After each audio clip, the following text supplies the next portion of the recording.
अस्सलाम वालेकुम, बिस्मिल्लाहिर्रहमानिर्रहीम। मेरा नाम डॉक्टर रुकैया ताहिर है और आज मैं बहुत अहम टॉपिक पे डिस्कशन करना चाह रही हूँ, प्रेगनेंसी विद यूटीआई। यूटीआई को ट्रीट करना प्रेगनेंसी में बहुत इम्पॉर्टेंट है क्योंकि यूटीआई कॉज कर सकता है अर्ली डिलीवरी या मिसकैरेज के रिस्क को बढ़ा सकता है। तो इसलिए अगर हम यूरिन में ड्यूरिंग रूटीन टेस्ट में यूरिन में WBCs आते हैं और हम कल्चर भिजवा देते हैं तो और कल्चर में इवन ग्रोथ कोई नहीं भी होती तो फिर भी हम उसको एंटीबायोटिक से ट्रीट करते हैं। जो सेफेस्ट मेडिसिन्स हैं वो डिफरेंट कैटेगरीज हैं जो कि सेफ हैं उसमें प्रेगनेंसी में, जो कि हम देते हैं। और प्रेगनेंसी में यूटीआई की कॉज को ढूंढना कि क्या कॉज है, क्या पानी का इंटेक अच्छा नहीं था, कॉन्स्टिपेशन थी, या कोई किडनी से रिलेटेड इश्यूज हैं, या कोई हाइजीन पर्सनल हाइजीन का इशू आ रहा है, या पोस्ट इंटरकोर्स अगर आपके कोई रिस्क फैक्टर्स ऐसे हैं जिससे आपको यूटीआई बार बार हो रहा है तो हमें उन चीज़ों को एड्रेस करना चाहिए। लेकिन अगेन प्रेगनेंसी में यूटीआई अगर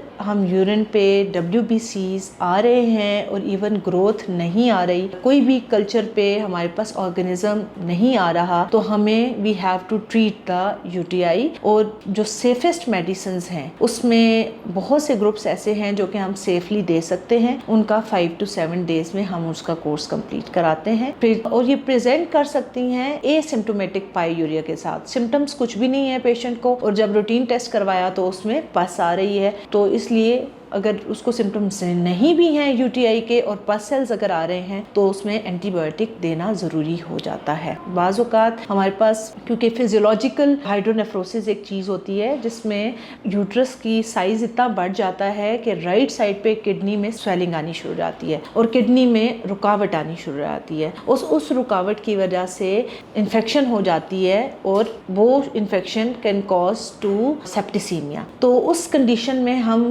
मरीज में एक डबल स्टेंट होता है वो रख देते हैं ड्यूरिंग डिलीवरी, सो दैट के ऑब्स्ट्रक्शन रिलीव रहे और मरीज जो है वो सेप्सिस या अर्ली जो डिलीवरी या मिसकैरेज के रिस्क से बच सके। आज के इस सारे टॉपिक का लुबे लुबाब ये है कि प्रेगनेंसी में इवन अगर मरीज को कोई यूरिनरी सिम्टम्स नहीं है लेकिन उसने एक रूटीन एग्जामिनेशन पे एक यूरिन आरी कराया और अगर उसमें पस सेल्स आ रहे हैं तो उसको हमें ट्रीट करना है। अगर मरीज को कोई बुखार नहीं है, मरीज को किसी किस्म का यूरिनरी कोई सिम्टम नहीं है, लेकिन रूटीन टेस्ट में अगर यूरिन में पस सेल्स आ रहे हैं तो हमें उसको ट्रीट करना है। Thank you very much.